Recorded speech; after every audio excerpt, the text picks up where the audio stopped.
Le bastion et le socle du nouveau palais de justice de Paris sont fondés sur 370 pieux de 6 à 15 mètres qui s'ancrent dans les sables de Beauchamp médian.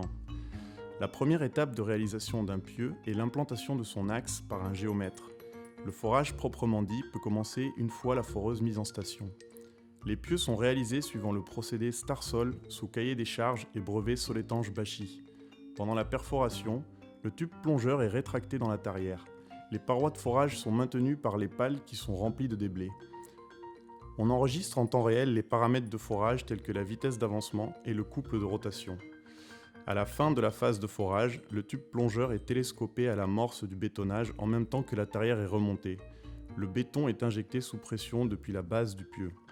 La fin du bétonnage est marquée par la rétractation du tube plongeur dans la tarière. La mise en place du ferraillage peut commencer après le déplacement de la foreuse et la purge du béton pollué en tête de pieu.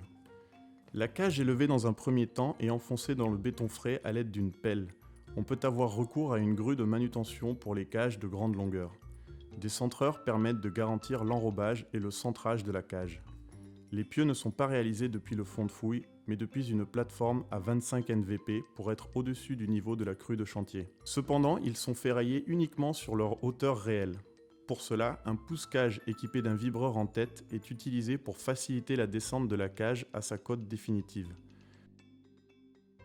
Un trait de marquage est préalablement fait sur le pousse-cage et sert d'indicateur de bon positionnement de la cage en profondeur. Il est ensuite retiré et pourra être utilisé ailleurs. La réalisation du pieu est ainsi achevée. La partie non utile du pieu sera recépée lors des travaux de terrassement.